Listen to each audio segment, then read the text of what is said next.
Yo guys, what's up? It's XRAYZ and welcome back to another video. So I want to talk to you guys a little bit about how to improve your aim today.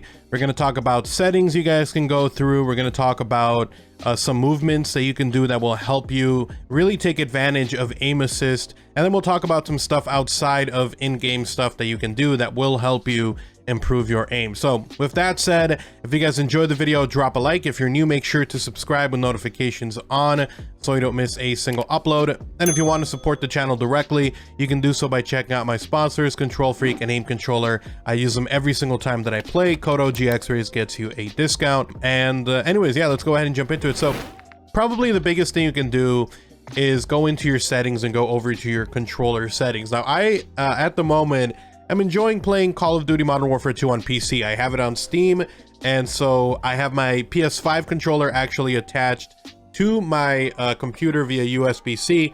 I'm actually using my aim controller, which has 4 paddles, which we'll talk about that in a little bit, just in case you were wondering, well, how does it actually improve your aim? Why do so many people use controllers with paddles? We'll talk about that. But first, let's talk about these settings. So I'm using my controller on PC. Now, when you do use controller on PC, it does give you aim assist, which is actually kind of nice. There's other older games like the original Modern Warfare 2 on Steam where you can use your controller on PC. There's ways to do it, but there won't be any aim assist because that was something that was created for consoles. But now with all the games that have come out now, they usually do have aim assist if you plug in a controller, especially if you're on Steam. So some of the things you can do, you can actually readjust and, whatever controller changes you want to make, you can. I play on tactical. Now, the reason I do this is because I like being able to crouch with my stick as opposed to melee with it. It makes it easier for me to have changes. I can drop shot easier. If you're trying to, have a little bit better movement, tactical is the one that I like to run. So just give that a shot, guys. It's literally, in my opinion, the best way to do it. You can flip your L and R or L1 and L1, R1, L2, R2 if you want to. Now, if you do have a controller that does not have trigger stops on your actual L2 and R2 triggers, I do have that with my aim controller, then I would highly recommend that you flip this over. Now, the reason you want to do that is because it's going to allow you to be able to ADS and shoot a lot faster than if you use your regular, PS5 controller, Xbox controller that has, all that extra space as the trigger is coming down.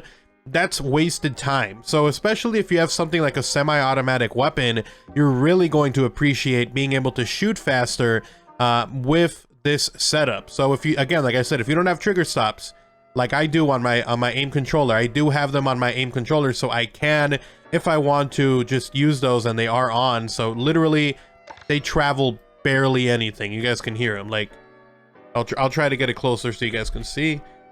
So, or actually you guys can hear, but look how fast that is. So I have trigger stops on mine, but I would highly recommend, if you want to, you can do that to kind of save you a little bit of extra time. Stick layout, I left it on default. Controller vibration, this is another one that's going to be super helpful for you to stay on aim, to make your accuracy better. Turn it off. You don't need it at all. There's really no point. Half the time that I'm using it, my controller is rumbling so much that my hands start getting a little bit numb.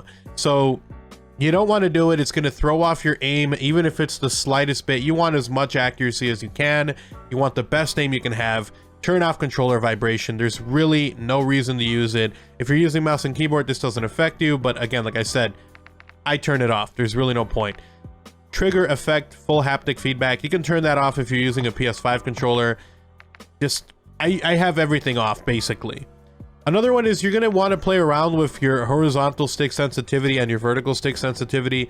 This is literally just your sensitivity if you're on console. I have been playing on 8. It feels about right. Play around with it. This is probably going to be one of the other ones that are really going to be important towards your aim. A lot of people normally play on a lower end one, like a 4 or a 5. But if you feel like when you're turning, it's like too slow, do some tests. Go into the firing range. I'll show you guys how to get there in a little bit, and just check to see how is your accuracy when you're turning. So if you go, I'll show you guys right now, but if you go over to your loadout, like the one I'm leveling up right now is the cast off. If we go over to the firing range, so you guys can see mine is at 8. This is about what it looks like. Now the reason I do this is because I want to be able to, like, someone's turning on me, I can turn on them. So I might even turn it down a little bit slower. The point is you want to start learning how to time to be on time if you're trying to 360, right? So you go here, boom.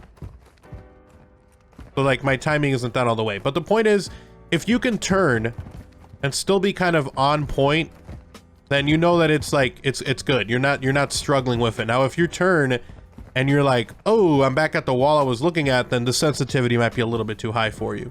But again, you know, check to see, you know, go over to the firing range, check to see if it's a little too much for you, and practice. You can use this to really practice your aim.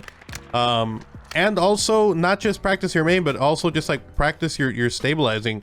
So with that said, we're gonna go back to the settings, but let me show you guys something that I learned that has really helped me take advantage of my aim assist. Now, I don't know if there is aim assist in the firing range specifically.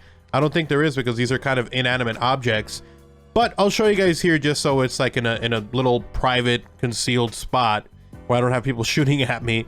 But I've learned that the best way to take advantage of the aim assist that is in this game, if you use a controller, if you're on PS5, Xbox, or PC with a controller attached, is to just, when you're ADSing, move left and right.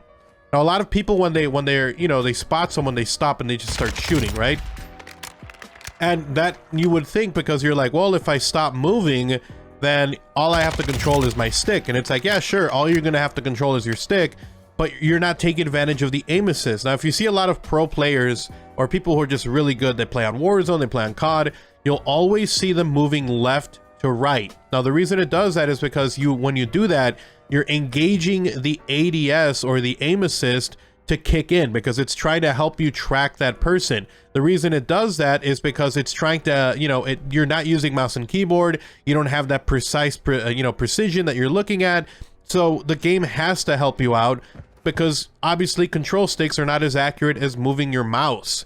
So again, if you just stand still and you're shooting, it's really not helping you. It's helping you a little bit, but it's not helping you as much as if you were, for instance, looking at this guy, right? So we're looking at this guy. Let's say like this is a wall, you just came up on a room, you know there's someone over there. Start peeking and then start doing left to right. And again, like I said, I don't know if it's gonna work here in the firing range, but you will notice that the ADS or the, you know, the actual aim assist will be so much better when you're doing this. Now, it looks like it doesn't work in firing range. It needs to be actually online, but give it a shot, guys. Believe me, this has been one of the things that has helped me stay on point, do so much better. You know, even if, like, say you're in like a really small room, like right here, you know, you're like, I don't know, I don't have enough room to really strafe. Back and forth, back and forth. So do this left and right. It's gonna help you guys so much with the aim assist. Believe me, like, it's like literally the best thing that you can do is to do that. And you'd think that because you're moving, it's throwing you off. It's not. It's like really engaging the ADS or the aim assist to really help you out, because it's going to try to adjust and do micro adjustments to your movement. So you're going to notice that if you just stand still and do this, as opposed to just like strafing, you're strafing and doing it, that you're going to have better accuracy when you're strafing than if you're just standing. So give it a shot. That's one of the things that really helped me out, and I think is going to really help you guys out as well. So give it a shot. It's literally one of the best things that you can do. So we talked about your horizontal sensitivity. You know, play around with that. Go to the firing range, spin around, get the timing down, see if it's too fast for you, too slow for you. Firing range, I would say, is a really great place for you to practice these techniques that I'm talking about. Now, you can do ADS sensitivity multiplier. Now, what this does is, when you're actually ADSing, how fast is it moving left and right? I left it alone because I kind of have already gotten used to it and I don't want to mess around with it too much.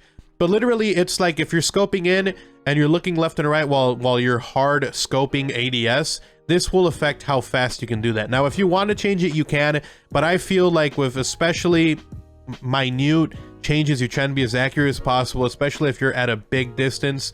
You want to make sure that you have movement that you can control. Don't make it too fast. Again, I left it at the default, but you can change it if you want. But that's just another one of those you can change. There's a lot of changes that you can put on here as well. So those are the ones that you can put here in game. So with that said, let's talk about some of the things you can do outside of the game that can help you with your aim. All right, boys, so here we are. Here is my paddled controller. Like I said, I'm sponsored by Aim Controller, so you guys can see Now, the reason I use them specifically, just to give you guys kind of like a synopsis of why I have, or why I wanted to be sponsored by them, they have lifetime warranty on all of their controllers.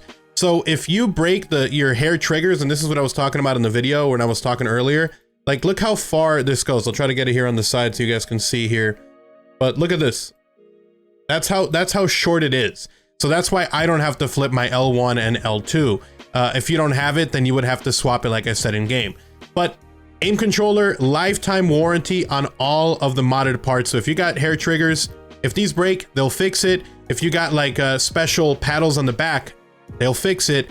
Anything that was modded on your controller, they will pay to fix it. So if it ever breaks, I've had this for a year, no issues at all. But if you have an issue, send it in. They will pay for the shipping. They will pay to fix it, and they will send it right back to you. So this is the reason why I like aim controller. But anyway, so why do you want to use a controller with paddles, and specifically hair triggers if you want them? Some games don't let you flip L1 and L2, R1, R2. I think the PlayStation 5 lets you do that anyways within its own settings, like system settings. But hair triggers, I always kind of like them. If you don't want them, you don't have to get them.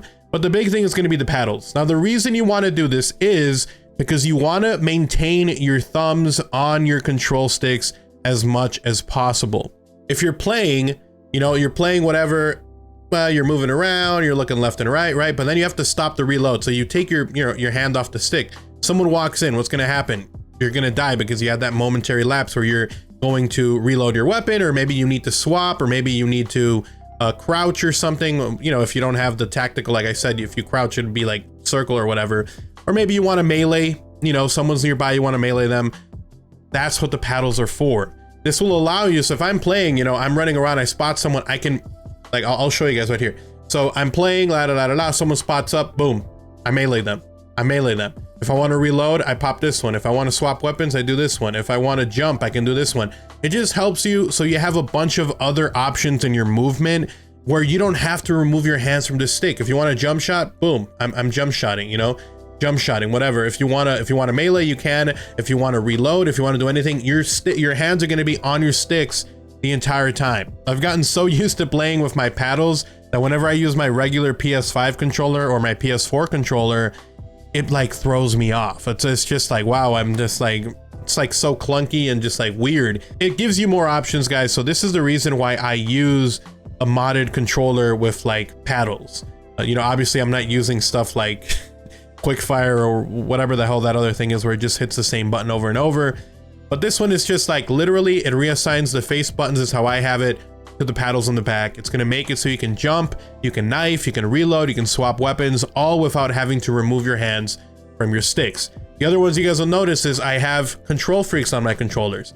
The reason I do it, one, it's going to protect your sticks from wearing out. Believe me, there's nothing more annoying than having a controller. This would happen with me all the time on my Xbox One controller, on my Xbox 360 controller, where you're playing and then your control sticks just wear out. Then it's like, oh great, I got to get a completely new controller because my control sticks wore out. Avoid that issue. That's literally the reason. If you don't want the extra height like I have here, get some like this guy right here that literally just covers up the top of it, because you want to protect your sticks. Like, look how much I've worn out this one. This is like totally freaking worn out. It's like distorted from how much I've used it. And again, that would be my control stick if it was not for the control freak. That's literally one of the reasons I use it. But obviously, the biggest reason, it gives you extra height. Now, if you don't have a control freak on, then you're gonna have a smaller, like you're gonna have to move your stick more to get the same radius. So, you know, if you're trying to make small changes, you can't because you're making big movements. And if you're using a control stick, you know, you can move it a little bit, and it, like, if you look at the bottom, it's like less movement, but it's more up top, as opposed to if you did the same movement up here, look how much more it moves. So it's just, it helps you have more minute changes when you're ADSing, so it's a little bit easier for you to be more precise. That's the big other selling point for Control Freak. So that is going to be it, guys. Thank you so much for watching. I wanted to talk to you guys about things that I did to improve my aim in Call of Duty. Like I said, the strafing left and right, guys, it's going to be a huge one. Give that a go. That literally transformed the way I play, just that one itself. But I also wanted to talk about settings you can change, settings that will mess you up, like having vibration on. And then also, you know, the benefits of why you would want something like an aim controller or Control Freaks. if you want to improve yourself in your aim and stuff outside of the game, then check them out. They're my sponsors. I've been working with them for years. I haven't had any issues with them. Links down below to both of them if you guys want to support me by also checking out my sponsors. And if you use my code OGXRAYZ, you'll get a discount that you can use so you can get those guys for cheaper. But anyways, thank you guys so much for watching. I'll see you guys in the next upload. If you enjoyed this video, drop a like. If you're new, make sure to subscribe with notifications on so we don't miss a single upload. And if you guys want to talk and interact, at OGXRAYZ over on Twitter, link down below. You guys have an amazing day. Take care. I'm out. Peace.